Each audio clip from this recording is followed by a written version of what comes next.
The Helios lineup in Acer's Predator gaming division is supposed to cover the upper mid-range, sitting atop the Nitro series. But it seems like Acer's engineers did not quite get the same memo and put together a fast notebook inside a premium build with a gorgeous IPS panel. Sounds good so far? Well, there is definitely a lot to like about the Helios Neo 16, but as always, perfection does not exist in today's notebook market. And our recommendation of the well-made 16-incher comes with a few caveats. But let's start at the beginning. The spec sheet for the 2024 update reads quite well, and we got one of the fastest Helios 16 configs in the studio today. Everybody's darling in Nvidia's mobile lineup, the RTX 4070, is combined with Intel's i7-14700 Ajax. Alongside a generous 32 GB of RAM, you get a 1TB SSD for all of your games, and in the display department you can feast your eyes on a QHD+ G-Sync panel refreshing at 240 Hz. All of this can be yours for a pretty attractive price, especially given the core components and chassis quality. For updated prices, please follow the links in our description. These are affiliate links, so if you use them and buy something, even if it's later on, we get a small kickback, helping us to pump out these reviews for you guys. Speaking of chassis quality, while the base unit is entirely made from plastic, there's hardly any flex, and the hinges must be the stiffest I have encountered in the last few months. The Helios also looks relatively clean, and in the sea of mostly black and grey laptops, this dark blue color stands out without being too in your face. To ensure that you can still identify the 16-incher as a gaming laptop, Acer added some stylized bling behind the display. The new logo is RGB illuminated, and I must say I really like the new style. Regarding ports, you can connect stuff to your shiny new laptop to your heart's content, and you should not miss anything here. On the right we get a speedy 2.5 gigabit network check, a USB-A 3.2 Gen 1 and a micro SD card reader with embarrassingly slow transfers next to the audio jack. On the left, Acer adds another pair of USB-As, this time in the faster 3.2 Gen 2 standard, and behind back a couple of USB-C Thunderbolt 4s, HDMI 2.1 and the power connector complete a selection that puts most high-end notebooks to shame. While we did see very good transfer rates in our wireless tests, the implemented webcam is, well, alright. We really hope that manufacturers will start to spend some more effort on these sensors, even in gaming laptops. In the maintenance department, you get your standard setup with a pair of SODIMMs and NVMe slots, which make short work of any future RAM or storage upgrades you may be planning. The Neo's keyboard and trackpad are neither very good nor very bad, and whether you like them or not will be very subjective. For me personally, the keys feel a little too soft, even though they do offer solid travel and a clear enough pressure point. The trackpad feels alright and did its job without a problem whatsoever during our time with it.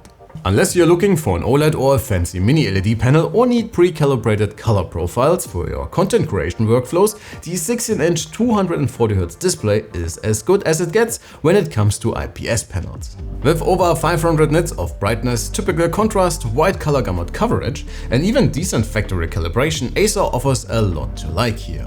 And with G-Sync and very snappy response times, even fast shooters are a ton of fun with the Helios. And the absence of PWM is the icing on the cake. But let's talk performance. The i7-14700 HX is a hybrid chip from Intel's higher-powered Raptor Lake refresh lineup, and it comes with a total of 8 hyper-threading-enabled performance cores and 12 efficiency variants.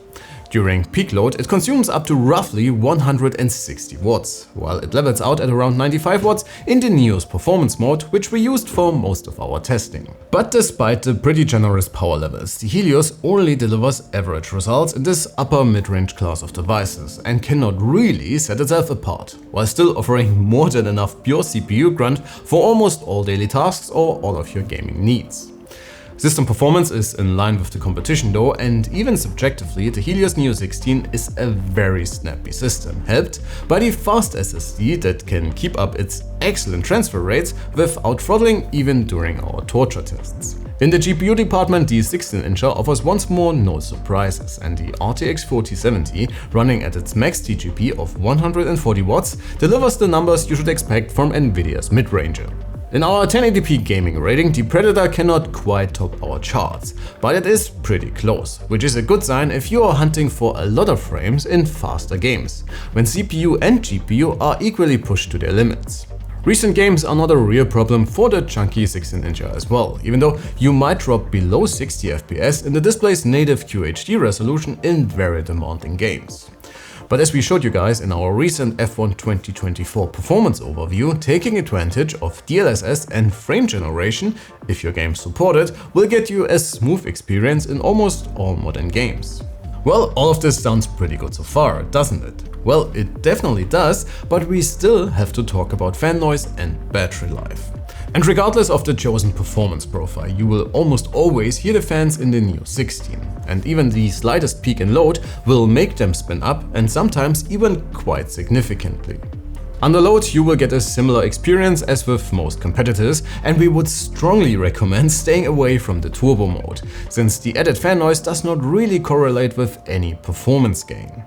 We recorded some noise samples for you to give you a more subjective impression, and if you are after further insight into the Helios Neo 16, please make sure to head on over to our written review. We have a ton more data about this guy.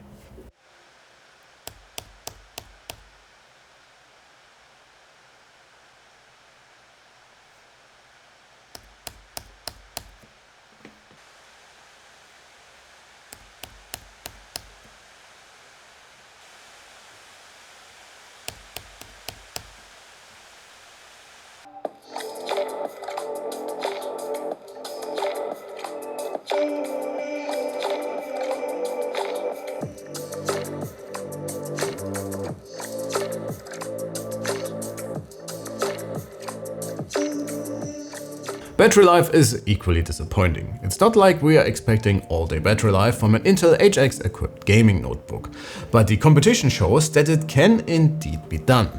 Alright good people, it's already about time to wrap it up for today. The Helios Neo 16 struggles with the usual drawbacks of modern mid-range gaming notebooks, which is noise and terribly short battery life. If you can live with that though, pretty much everything else is very alright with the 16-incher. You get a well-made, subtly looking chassis, a gorgeous display and all the ports you could possibly ask for a very reasonable price. But please let me know what you think about this one, sound off in the comments below. That should be all for now. Please do not forget to leave your like and sub on your way out, and maybe check out some of our other recent videos if you cannot get enough when it comes to gaming laptops. Thanks a ton for watching. My name is Alex, you have been amazing, and I'll catch you all in the next one. Take care.